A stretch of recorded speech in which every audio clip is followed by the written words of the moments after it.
for me mama akwaba edeba Xposed ye so unia bema limo elikem kwame amega na matwen ede abel na asema abeto wono na mepese me ne wodi hu enkomo kakra ene se ye nua ba ya okoye ne national service Deborah Serums dabla utumusa ibeni baba no muso fefefe okoye national service of First Atlantic Bank na okoye na adwuma wo hono no na utumusa national service ene de ya adwuma ne emfa permanently na ejase for no e bia beka se bank manager na pinyin wo ho ene ne koye de ekone ne kwatwempena o hihye gay bo obetoka amanu oberenti obema ne 3000 Ghana cedis a month ne ade obegyan ne yere ne wakofa sa gay sansem ne bo hye papa yi ma utumu se waye bi nso wonye ni na gay ne hwemu a osin papa yi krase na me mfele ne krada da wa hye boy they say na say aso chire no te gay ne ye wa no pagi asem we kosi court and what demand is annual na say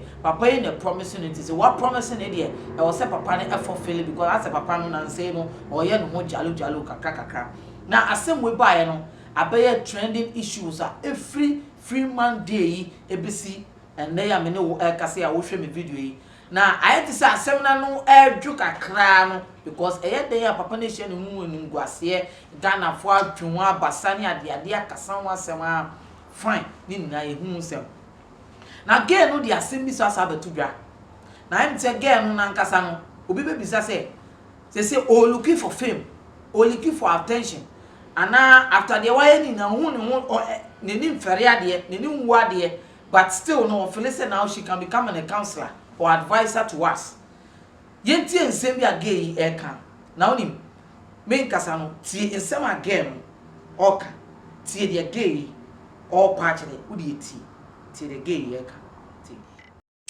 Ladies, I don't know if it's just me or there are others out there, but I'm sick and tired of being in a relationship and being offered sex and nothing else aside the money that we all know is the number one, yeah. But aside the money, you offer me sex. After the relationship, what have I learned from you? Nothing, zero. It only shows me you did not invest intellectually in me. You just invested monetarily and sexually, which I don't want to accept any longer. If you're coming into my life, you should be well-to-do, yeah? You should be intellectually inclined. I want to learn something from you, something more. Then after my relationship, I'm going out with my own head. Nothing to say, oh, he taught me this or he taught me that. Aside the relationship lessons, I mean, personally, what have you learned from your ex? Aside of say, gay eka say, ade again ni person kire ne say, ono ni relationship na wo ko mu no. I after for say ye man sika, na ye man sex no. She has not learned anything from the relationship. Won sua hwe, won hu hwe, emfaso obi ni relationship na wa ko mu no. Aside of say be man be man sika, na wa offer the sex no.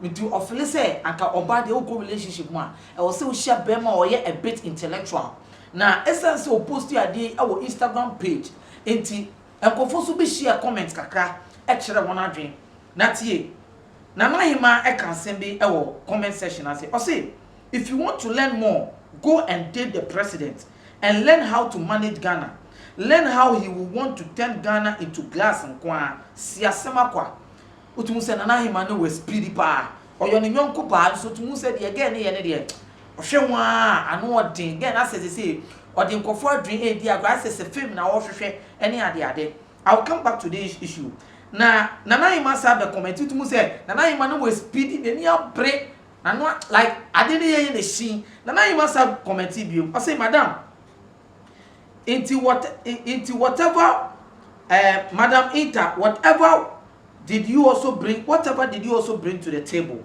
You brought only one which is sex, nothing else. But you want more than what you brought to the table. You are even lucky he added money to sex. Once a gay, oh date papa, oh beside say gay papa ya go dating then I want kasana wo chair say after relationship a home na yema sex your friend say sikai. What did you also offer? The offer to that man was sex. Nothing else. It was your body that was looking nice, and I also offered to them to the table. It we are nonsense partner where the whole come. Now Jordan GH, I say this girl has potentially, believe me, This girl has potential. Believe me, I don't mean what she has done or what she's saying, but she's just the vibe. Not just say, oh no, just a girl, no to move her. From no upon the hour in no person come back. Girl no vibe, unim casa no. Any idea, and I mean, who say, Bema statement told me to Mamma who say, no matter what or bed to be or bow your convoy, the Obenya Bema, I'm a nest in the pair, if you see the sanity. Now, I must have a man comment view. I say, this knowledge you want someone's husband to impart in you should have been done by your family. Don't you think so? Like you wouldn't go for someone's husband no matter what, because you have been trained well from your home. What knowledge can a married man who cheats on his wife with you impart in you? Both of you are senseless. How can a blind man lead another blind man? Madam, shift. Now, Baba, and I man to say speed, you know, the commenting on the be by a power. Now, watch it. I say, whoa, way. Maybe so a semo. Who go she a bema way.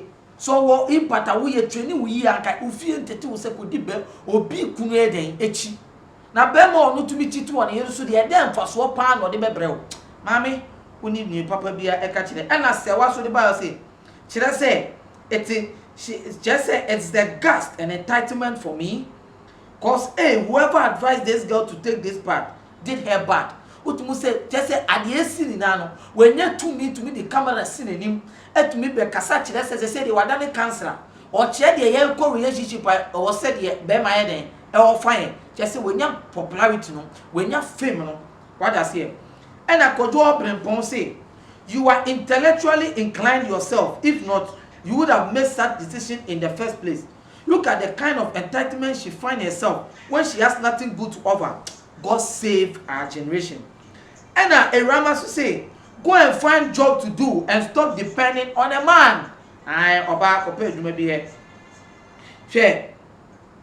Or say, is the man at school? You know Bema DJ Mula Neka. Or say, is the man at school? There is sex and money. I mean, what else? Must the man teach you engineering? You had a car. That's pressuring enough. You had a home all from the relationship. I mean, what else? You could have asked the man who wanted to further your education, then that would be better. The man is not a school to teach you something. Apart from sex, money when you free papa no your school. When your school and wabachira wade. So also nyansa wo tiri man ka catch papa and say, on further education, now to me my education ya better. When to me when na mame, hwe woni ye den. Yenko. And a GS gist attribute was say at this point so no pa maybe she's just chasing clout because she's contradicting her own self. You sue someone for sexually harassing you by your viral videos, but your viral videos you are talking about relationship and all, meaning it was a relationship you consent to it. So what I say teacher say who mono why you nyoma dey obi relationship abeto abontene relationship abeto abontene who betufu who say no see a gay way a clout and oil them. Ohwehwe ebusuafo na asem no nan no we comment and for share girl the video na say but you see eya be yet say anka me bisa o on normal occasions say umu say obema bi ana obi ka aibeni ba ho asem a say be any good how good they are in sex. It is how good they are faithful in relationships. But I am say Deborah Serum Dablay, I'm saying Titin wa be memu. Yan san Titin wa be fie. There's a question mark behind this girl. And a two, say gay way osuya slave queen life. Em say again what titiada, what titiapim, slave queen ejuma na emfata no. Otumu say again osuya so be slave queen. Onim say na be slave queen no. En ya tia faso. Because the gay way eya ye wanwa. On some ferry, she's not feeling shy, she's not feeling remorse or whatever. On no be too yefu. It should tell us from the beginning in no. Papa no didn't call court and your court in per se. She wants followers. One who say wabet cheki, wabet chase the cloud. And a Ghana for so seven. Yes, so sound some full sunti and some full sunti and a gay way. And then ultimately camera seen him. And more no do bet today. They all say a copy in all relationships. Oba wo twempna. Utumidi obia ono ne ne twempna o. Yes, the man is cheating. The man is cheating on his wife. Now so say nye monogamy na monogamy na abechichire yen. Quarter one yen na abechichire yan. And a polygamy was a free thing. And at the first place this man will be willing to marry this girl to his doorsteps. It is your dear man gay and looking up your soul, pure person or warning. Because for him to tell him, say, because a bimu yes sleep, a bimu yes sleep queen, date sugar that is bimwa. Sugar daddy didn't rent him more. Or more musica, the so musica so rent him more. Sugar that is being talked maybe more. What try your phone or what told your sons and look at this phone, I say. A bimu nya de girl we nya yet me chese a fix I was some monthly allowance or receiving. Some girls be a side chicks to some big men. They are not being given monthly allowance. Yeah, more when they can. Or buano or young one hour buano. Get enough from sugar daddy, but or young mandate to say I was some money particular money. Unya way na. I said the nipper work with Jina court.